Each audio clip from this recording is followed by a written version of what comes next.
आप देख रहे हैं हमारा ये विशेष कार्यक्रम। आमतौर पर इस समय छोटी छोटी खबरों के लिए हम जो प्रदेश भर की खबरें होती हैं वो हम बताते हैं, लेकिन अभी चूंकि आज का दिन विशेष है और एक बहुत महत्वपूर्ण पॉलिटिकल डेवलपमेंट हो रहा है प्रदेश में, उसको लेकर हम इकट्ठे हुए हैं। हमारे साथ मदन हैं और उदय हैं, हम चर्चा करेंगे। चंपाई सोरेन जो पूर्व मुख्यमंत्री हैं वो जेएमएम, जो एक तरह से उन्होंने जेएमएम को विदा कहा है, अलविदा कहा है। साफ है कि उन्होंने जो बातें एक पत्र के जरिए सार्वजनिक की हैं वो बहुत चौंकाने वाली हैं और बहुत भावपूर्ण तरीके से लिखी हुई हैं, जिसमें यह बताया गया है कि उन्हें किस तरह से मुख्यमंत्री के बतौर रहते हुए भी उन्हें किस तरह से अपमानित किया गया है। उनके शब्दों में जो उन्होंने ये बात कही, उनके आत्मसम्मान को चोट पहुंची है और इसलिए उनके पास कई दूसरे विकल्प हैं जिन विकल्पों की उन्होंने बात की है। अब एक ओवरऑल पॉलिटिकल सिनेरियो की बात अगर हम करें तो लगता है कि जेएमएम के लिए ये शायद निश्चित रूप से चिंता का विषय है।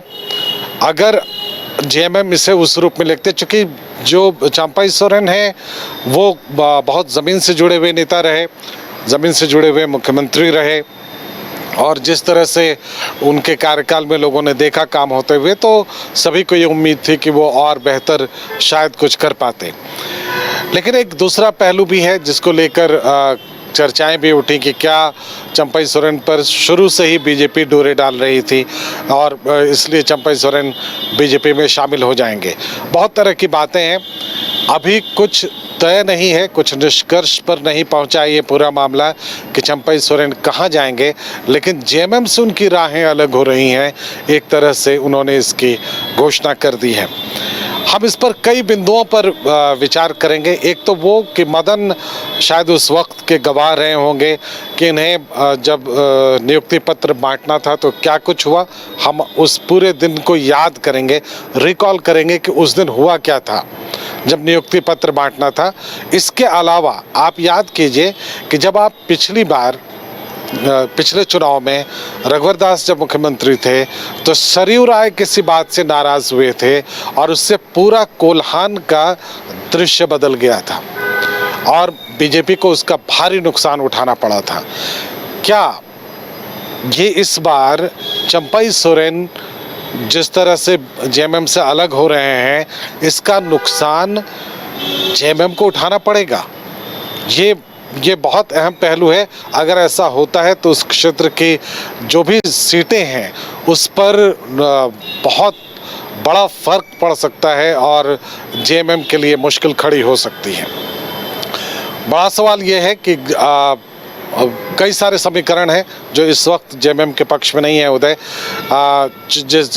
पिछली बार की तुलना में अगर हम कह रहे हैं, हालांकि जो इस समय का कार्यकाल है उनके 5 साल का कार्यकाल, उसको लेकर क्या कुछ है, एंटी इनकम्बेंसी है या सरकार के प्रति लोग बहुत अच्छा विचार रखते हैं, ये तमाम बातें तो आने वाले दिनों में पता चलेंगी। फिलहाल हम ये बता दें आपको कि ये जो तस्वीर बदल रही है ये जेएमएम के लिए कितना मुश्किल खड़ी कर सकती है, इसका एक अनुमान लगाने की ज़रूरत है। सबसे पहले हम उस दिन को रिकॉल करेंगे जिस दिन की वो बात कर रहे हैं मदन, जब नियुक्ति पत्र उन्हें बांटना था। पूरे उस दिन को आप किस तरह से, चूँकि आप सभी वहाँ जाने वाले थे, तो क्या कुछ हुआ था उस घटना को याद कीजिए। देखिए, उस दिन से पहले ही एक दिन पहले ये कार्यक्रम को रद्द कर दिया जाता है। 3 तारीख तय होता है ये नियुक्ति पत्र वितरण के लिए, लेकिन उससे पहले 1 तारीख को जब राजभवन पहुंचकर इंडिया गठबंधन के लोग ये दावा करते हैं, सरकार बनाने की पेश करते हैं, उसके बाद सुप्रियो भट्टाचार्य और जो माले के विधायक हैं विनोद सिंह, वो बाहर निकलते हैं और मीडिया से बातचीत करते हुए मुख्यमंत्री आवास के बाहर ये कहते हैं कि हमने कहा है कि राज्यपाल महोदय हम लोगों को जल्द से जल्द सरकार बनाने के लिए बुलाया जाए। हमारे पास आंकड़े हैं, विधायकों की संख्या है और वो भी आश्वस्त किए हैं कि जल्द से जल्द आप लोगों को बुलाया जाएगा। लेकिन तब तक तत्कालीन जो निवर्तमान मुख्यमंत्री जो हैं चंपई सोरेन, वो 3 तारीख को पीजीटी शिक्षकों को नियुक्ति पत्र वितरण करेंगे। और जानकारी यहाँ तक मिली थी कि पूरे होर्डिंग पोस्टर सभी छप गए थे, जो नियुक्ति पत्र मिलने थे उस पर जो फोटो है वो भी चंपई सोरेन के छप गए थे। लेकिन अचानक इस प्रोग्राम को रद्द किया जाता है। 1 घंटे के बाद ही ये सूचना मिलती है कि शिक्षक जो नियुक्ति पत्र वितरण होना था वो रद्द कर दिया जाता है। तब फिर चीज़ें सामने आती है कि आखिर ये फैसला इसलिए लिया जाता है कि अब हेमंत सोरेन मुख्यमंत्री बनेंगे और फिर वो अपने हाथों से ही नियुक्ति पत्र जो है वो वितरण होंगे। उसी दिन आपको भी याद होगा कि ये कहा जाता है कि बाद में सरकार बनेगी, लेकिन 5 बजे शाम को ही हो गया कि नहीं, अब से ठीक थोड़ी देर बाद 5 बजे ही मुख्यमंत्री जो शपथ ग्रहण होगा। यही वो फैसला था जिसके चलते जो है वो नियुक्ति पत्र भी वितरण कार्यक्रम रद्द कर दिया गया था। और दुमका में जो प्रोग्राम होने थे उसमें भी जाने से उनको रोका गया था कि सार्वजनिक कार्यक्रम में आप नहीं जाएंगे, जैसा कि इस पत्र में अब जिक्र हुआ। उस समय तक ऐसा लग रहा था कि शायद मुख्यमंत्री ने खुद ही वो कार्यक्रम स्थगित किया था, लेकिन आज के पत्र से ऐसा लगता है, और आज के पत्र में चंपई सोरेन ने जो बातें कही हैं उससे साफ लगता है कि मुख्यमंत्री को रोका गया था, और ये एक निश्चित रूप से चिंता की बात है। देखिए, उस वक्त हेमंत सोरेन अंदर थे, या फिर कहा जा सकता है अब चंपई सोरेन अपने पत्र में ये बात खुलकर कह रहे हैं कि भाई मैं मुख्यमंत्री था, विधायक दल की बैठक बुलाने का अधिकार मुझे था, लेकिन विधायक दल की बैठक बुलाई जाती है और मुझे खुद नहीं पता होता एजेंडा क्या है। और देखिए, अगर सीएम मतलब सर्वशक्तिमान, जो फैसला होगा अंतिम निर्णय उनका होगा, तो अगर उनके कार्यक्रम को रोक दिया जाता है तो आखिर ये कौन था जो रोक रहा था उनके कार्यक्रम को? क्योंकि हेमंत जी नहीं थे, उनका इशारा कहीं और है। और बहुत जल्द ये तमाम बातें भी खुलेंगी। किसी न किसी बात से उन्हें काफ़ी चोट पहुंची थी।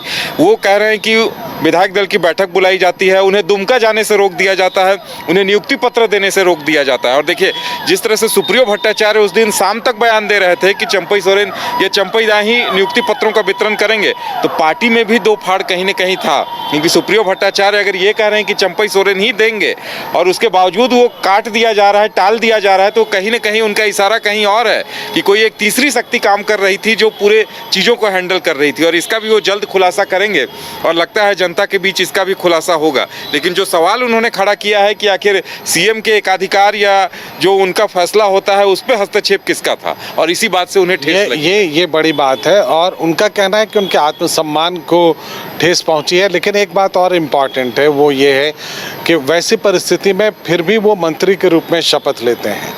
तो अगर उनके आत्मसम्मान को ठेस पहुंची थी तो फिर मंत्री के रूप में उन्हें शपथ लेना चाहिए था या नहीं लेना चाहिए था, ये एक सवाल ज़रूर उनके खिलाफ जाता है। ये बात उठती है कि अगर उनके आत्मसम्मान को ठेस वाकई लगी थी तो उनको चाहिए था कि फिर मंत्री में पद वो लेते या नहीं लेते, उस पर उनको दोबारा सोचना चाहिए था।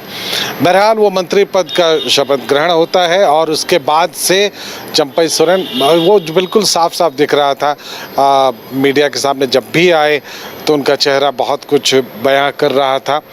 अब एक जो सबसे इम्पॉर्टेंट फैक्टर है कि क्या जेएमएम के लिए ये चुनाव, जो कुल्हान का चुनाव है, वो अब किस तरफ मुड़ता हुआ दिख रहा है? काफी महत्वपूर्ण फैक्टर है। देखिए कि वो मंत्री पद की शपथ लेते हैं और आज उन्होंने जिस तरह से लोगो हटाया, जेएमएम का झंडा हटा दिया, और अपने पत्र में उन्होंने कहीं नहीं लिखा है कि मंत्री पद से उन्होंने इस्तीफा दिया या नहीं। ये भी एक बड़ा सवाल है। और सूत्रों के हवाले से जो जानकारी आ रही है कि 13 या 14 तारीख को ही उन्होंने हेमंत सोरेन को अपना इस्तीफा सौंप दिया है, और इसकी कहीं न कहीं उदासी हेमंत सोरेन जी के चेहरे पर दिखाई दे रही थी 15 अगस्त के दिन भी, जब वो मंच पर थे। और अब देखिए, अपने पत्र में चंपई सोरेन अभी भी ये स्पष्ट नहीं कर रहे हैं कि अभी वो वर्तमान कैबिनेट में है या नहीं। ये एक बड़ी बात है। जी बिल्कुल, और बहुत सारी बातें हैं जो कि हवा में हैं। ये कहा जा रहा है कि उन्होंने इस्तीफा सौंप दिया, कुछ लोग और भी बहुत तरह की बातें कर रहे हैं, हम उनकी पुष्टि नहीं करते। हम सिर्फ ये बता रहे हैं आपको कि इस तरह का घटनाक्रम रहा। और वो जो फेस रीडिंग है, जो जिनको बॉडी लैंग्वेज रीडिंग जो बातें हम कहते हैं, उससे जो चीज़ें झलक रही हैं वो अपनी जगह पर वो साफ दिखता है। अहम सवाल ये है कि मंत्री पद से अभी तक इस्तीफा नहीं है, ये स्पष्ट है मदन? बिल्कुल, अभी तक ये चीज़ें सामने नहीं आई हैं कि मंत्री के पद से चंपई सोरेन ने इस्तीफा दिया है और विधायकी से भी इस्तीफा दिया है। ये दोनों चीज़ें अभी सस्पेंस बरकरार है। अच्छा, अब चूंकि अंतिम सत्र हम कहें वो हो चुका है, तो इसके बाद क्या आपको लगता है कि बीजेपी ने सरकार को गिराने के उद्देश्य से या यहाँ पर राष्ट्रपति शासन लगाने के उद्देश्य से ऐसी कोई चाल चली है? क्या इसकी ज़रूरत बीजेपी को थी? देखिए, ऐसा लग रहा है कि बीजेपी इसी परिस्थिति से बचना चाह रही है, क्योंकि ये बातें लगातार सामने आ रही थी कि 7-8 विधायक और जा सकते हैं, और अगर 2 तो सामने हैं। लॉबिन हेम्ब्रम खुलकर मीडिया के सामने कह रहे हैं कि हाँ, मुझे बीजेपी में जाना है। चंपई सोरेन एक बार भी खुलकर इनकार नहीं कर रहे, यानी 2 विधायक तैयार हैं जाने के लिए। और बीजेपी अगर इन्हें शामिल नहीं करा रही है तो कहीं न कहीं बीजेपी भी इस सिचुएशन से बचना चाह रही है कि अंत में जाके आरोप ये लगे कि हमने हेमंत सोरेन की सरकार को गिरवा दिया। देखिए, हेमंत सोरेन अभी थोड़ी देर पहले पाकुड़ में भाषण दे रहे थे, तो वो कह रहे थे कि भाई कभी हमें जेल में डाल देते हैं, कभी हमारे विधायकों को तोड़ देते हैं, कभी मंत्रियों को तोड़ देते हैं। तो लगता है कि बीजेपी भी इस परिस्थिति से बचना चाह रही। विधायक हो सकता है कि 7-8 विधायक तैयार हों एक साथ बीजेपी में आने के लिए, लेकिन अगर वो तुरंत बीजेपी में आते हैं तो सीधे सीधे आरोप ये लगेगा कि आपने हमारी सरकार को गिराने के लिए ऐसा किया या सरकार को अपदस्थ किया। लेकिन देखिए, इन तमाम बातों के अलावा एक बात तो माननी पड़ेगी कि जेएमएम में सब कुछ सामान्य नहीं चल रहा था। ये बात, इसको रीड करने में काफ़ी टाइम लग गया। इसकी एक बड़ी वजह ये भी रही होगी कि हेमंत सोरेन, जो कि सर्वमान्य नेता हैं जेएमएम के, हेमंत सोरेन जेल में रहे काफ़ी दिनों तक, और ये होता है कि सत्ता के कई सारे पोल्स बन जाते हैं और उन पोल्स के बीच की जो टकराहट है वो नेताओं के बीच की टकराहट बन जाती है। वहाँ वो भी एक फैक्टर होता है।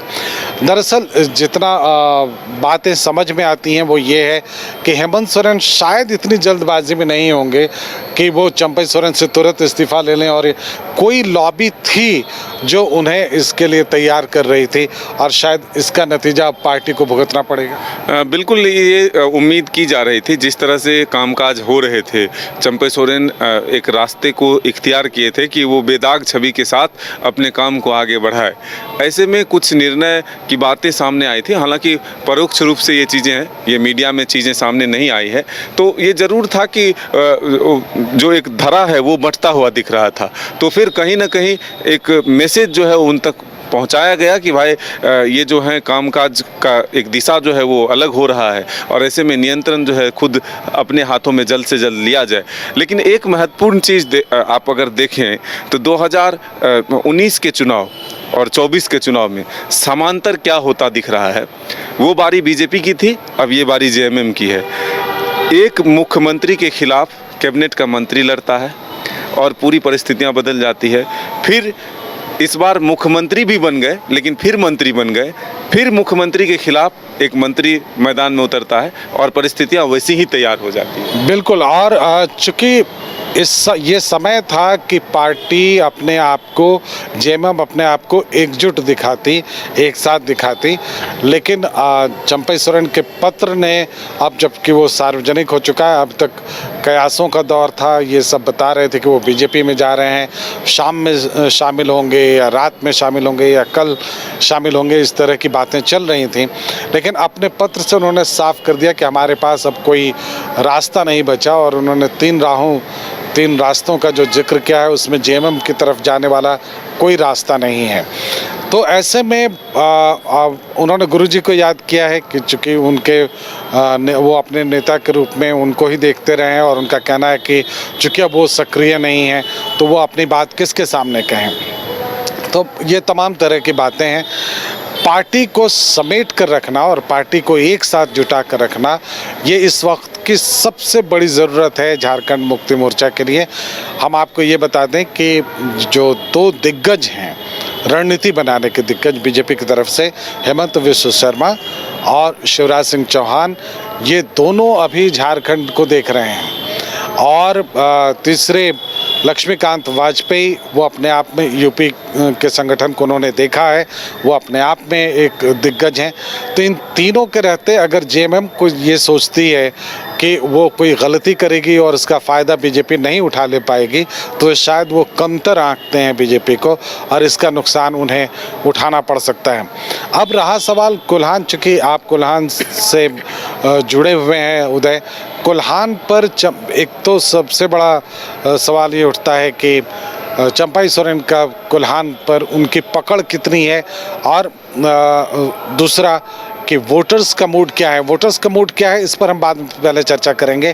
पहले हम ये चर्चा कर लेते हैं कि चंपाई सोरेन जब कोल्हान में जेएमएम से अलग होंगे तो जेएमएम पर कितना फ़र्क पड़ेगा। देखिए फ़र्क तो पड़ेगा। अभी थोड़ी देर पहले हम लोग खबर चला रहे थे कि चंपाई सोरेन के घर से झंडा हटा तो पूरे गांव से जेएमएम का झंडा हट गया, ये बड़ी बात है। और जिस तरह से जोबा मांझी की बड़ी जीत हुई लोकसभा चुनाव के दौरान, ये भी मायने रखती है, क्योंकि हम लगातार ये आकलन कर रहे थे कि गीता कोड़ा भी काफ़ी मजबूत थी, हो वोटर्स का साथ था, मधु कोड़ा वहाँ से अच्छी खासी जीत दर्ज कर चुके हैं। लेकिन इस बार अगर हार हुई तो उसका क्रेडिट कहीं ना कहीं चंपाई सोरेन को जाता है कि जोबा मांझी की जीत हुई। इसे चंपाई सोरेन ने कहीं ना कहीं अपनी प्रतिष्ठा का प्रश्न भी बनाया था कि जोबा मांझी को जीत दिलाना। और जिस तरह से पूरे गांव जिलिंगोड़ा से आज पूरे गांव से जेएमएम के झंडे हट गए हैं, तो यही ये बताने के लिए काफ़ी है कि कोल्हान इलाके में जेएमएम को अच्छा खासा नुकसान उठाना पड़ेगा। अब कोल्हान की पूरी जिम्मेदारी दीपक बिरुआ के हाथों में होगी, और दीपक बिरुआ ही चंपाई सोरेन के बाद दूसरे सबसे बड़े कद्दावर नेता हैं जेएमएम के, जो वहाँ थोड़ा बहुत मुकाबला दे सकते हैं या फिर जेएमएम को समेटने की कोशिश कर सकते हैं। बिल्कुल। और अब यहाँ राजनीतिक तस्वीर कितनी बदलती हुई दिखेगी मदन। यहाँ कैबिनेट में अब चंपाई सोरेन नहीं होंगे और अब चुनाव के कुछ 2-3 महीने ही बचे हैं जो शेड्यूल टाइम है उसमें, तो फिर कितनी तस्वीर बदलेगी मदन यहाँ। देखिए, अब एक चुनौती फिर सामने होती है सरकार के कि अब जो फुल स्ट्रेंथ के साथ जो कम समय थे, जो वादे अधूरे हैं, उसको पूरा करने में अपनी पूरी ताकत लगाती, तो अब अपने पार्टी को बचाने में, अपने नेताओं को बचाने में वो पूरी ताकत पहले लगाएंगे, फिर चुनावी मैदान में उतरेंगे। तो 2 चीज़ों पर अब उनको सीधा मुकाबला करना होगा। एक तो पहले अपने संगठन और नेताओं को एकजुट रखने की कोशिश, क्योंकि जिस तरह से ऑपरेशन लोटस जो है फेमस है, तो अब अगर एक चंपाई सोरेन जा रहे हैं, लोबिन हेम्ब्रम जा रहे हैं, तो और कितने की बारी है ये कहना मुश्किल होगा। तो अब उस पर एक फोकस हो जाएगा सरकार का। दूसरा फोकस है कि जो एक महत्वपूर्ण योजना लेकर आई है, ये मैया योजना, इसको धरातल पर सही से उतारना, क्योंकि इसके पीछे भी बीजेपी लगी है कि कहाँ लूप होल्स मिलता है जो जनता के सामने लाया जाए, क्योंकि एक बड़ी योजना है, 48 लाख महिलाओं तक सीधे अगर इसका लाभ पहुंचाना है, तो इस पर भी एक सियासत है कि वोटर्स को लाभ पहुंचा करके वोट लेने की कोशिश की जो आरोप है बीजेपी लगाती है। दूसरा, और जो कई महत्वपूर्ण जो वादे हैं, जो 35,000 रोजगार नियुक्तियां देने की जो सरकार की कवायद है, सितंबर तक ही कह रही है कि हम रोजगार भी देंगे। कई योजनाएं हैं, कृषि ऋण माफ़ी को लेकर के 2 लाख तक का पहुँचाना, और भी कई घोषणा है जिसको सरकार को पूरा करना है। तो वो धरातल पर कैसे उतरे, ज़्यादा आंकड़े कैसे सरकार के पास हो कि वो चुनावी मैदान में इस आंकड़ों के साथ जाए, इस पर भी एक चुनौती है। तो कई मुद्दे हैं जिन पर बात करनी होगी, जिनको समझना होगा। एक तो ये भी है कि आप देखेंगे पूरे प्रदेश में घूमेंगे तो सरकार को लेकर जो एंटी इनकम्बेंसी की लहर होती है वो ऐसा कुछ नहीं दिखता है। अगर जेएमएम थोड़ा सा संयम बरत कर रहती तो उसे बहुत ज़्यादा नुकसान होने की गुंजाइश नहीं दिखती थी। लेकिन अब मुद्दों को पकड़ने का सवाल है। एक बड़ा हथियार, अगर चंपाई सोरेन जेएमएम से अलग भी हो जाते हैं, अगर बीजेपी में नहीं भी जाते हैं, तब भी एक बड़ा हथियार बीजेपी के हाथ में होगा। दूसरा जो बड़ा मुद्दा अभी बीजेपी खड़ा करने की कोशिश कर रही है, वो संथाल में जो घुसपैठ की बात है, उसको उसने बहुत गंभीरता से उठाया है। इस पर सरकार को जवाब देना होगा, और सरकार एकमात्र एक मुद्दा है जो संथाल में इन दिनों थोड़ी लोकप्रियता अगर बीजेपी को किसी मुद्दे पे मिली है तो वो इसको लेकर मिली है। तो घुसपैठ को लेकर एक मुद्दा ज़रूर है। अब सवाल ये उठता है कि बीजेपी के पास एक हथियार बढ़ गया है, एक रास्ता उनके सामने और बढ़ गया है। दूसरा कि जब यहाँ पर से चंपाई सोरेन हटेंगे तो इतनी जल्दी पार्टी भरपाई कैसे करेगी, जेएमएम उसकी भरपाई कैसे करेगी? क्या आपको दिखता है? लॉबिन हेम्ब्रम जब खुलकर बोल रहे थे जेएमएम के खिलाफ तो उनकी बातों को बहुत ज़्यादा गंभीरता से वहाँ की जनता नहीं ले रही थी, ऐसा कहा जा सकता है।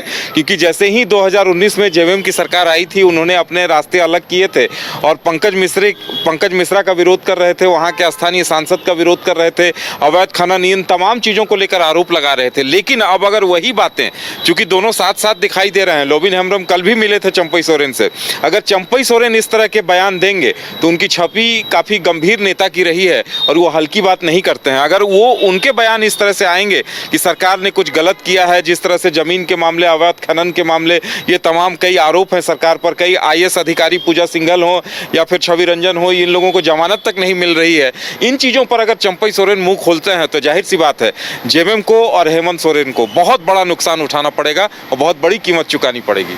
बिल्कुल, तो पार्टी को बहुत सचेत रहना पड़ेगा, जेएमएम को बहुत सचेत रहना पड़ेगा। एक सिर्फ यही नहीं है कि चंपई सोरेन पार्टी से अलग हो रहे हैं, उन्होंने हालांकि कहा है कि वो उनकी व्यक्तिगत लड़ाई है और वो अकेले ही हैं अभी तक, लेकिन इसका इम्पैक्ट पूरे कोल्हान पर पड़ने की उम्मीद है। पार्टी चाहेगी कि किसी भी तरह से उसका इम्पैक्ट कम पड़े, वो चंपई सोरेन अगर अलग हो भी जाते हैं तो उसका इम्पैक्ट कम पड़े। और दूसरा, जैसा कि मैंने आपको कहा था कि वोटर्स की बात अगर हम करें तो जिसकी चर्चा सबसे पहले की जानी चाहिए वो ये है कि वोटर्स फिक्स हैं, चूँकि जो अल्पसंख्यक के वोट हैं, जो मुस्लिम्स के वोट हैं, वो किसी भी तरह से बीजेपी में नहीं जा सकते हैं। आदिवासियों के वोट पर बहुत ज़्यादा मुझे नहीं लगता है कि बीजेपी का इम्पैक्ट दिख रहा था इन दिनों। अब इस घटनाक्रम के बाद क्या कुछ होता है ये देखना होगा। तो वोटर्स बहुत हद तक जो ये था वो साथ में थे इनके, तो इन्हें सिर्फ पार्टी अपने उसी सुनियोजित तरीके से, उसी तरीके से चलानी थी, सरकार अंतिम तक उसी दमखम से चलानी थी जिसके लिए जितना कि पिछले 4 सालों में या 5 सालों में सरकार चली है।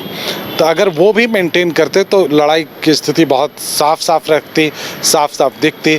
अब ये असेसमेंट करना मुश्किल है कि नुकसान कितना हुआ और वोटर्स का मूड कितना चेंज होता है। देखिए, कई और बड़े उलटफेर होने की कवायद अंदर खाने चल रही है और अगर कांग्रेस खेमे से देखा जाए तो बादल पत्रलेख जब से उनसे इस्तीफा लिया गया है वो चुप्पी साधे हुए हैं, ना तो किसी कार्यक्रम में आ रहे हैं और ना उन्होंने कोई बयान दिया है। पूर्णिमा नीरज सिंह को लेकर भी कयास लगाए जा रहे हैं, तो कई ऐसे विधायकों को लेकर, और देखिए कयास लगते रहे उदय, और हम लोग इसका इम्पैक्ट ग्राउंड पर हम लोगों को दिखा नहीं है। इस तरह के कयास बहुत दिनों से लगते रहे कि 9 विधायक जा रहे हैं, 3 विधायक तो बल्कि अपने ही उन्होंने निलंबित भी कर दिए और क्या क्या क्या, ये तमाम कयास लगते रहे। इनका ग्राउंड पर बहुत ज़्यादा इम्पैक्ट नहीं होगा, लेकिन अभी जो कुछ हुआ है ये एक बड़ा इशू है, बड़ा मुद्दा है।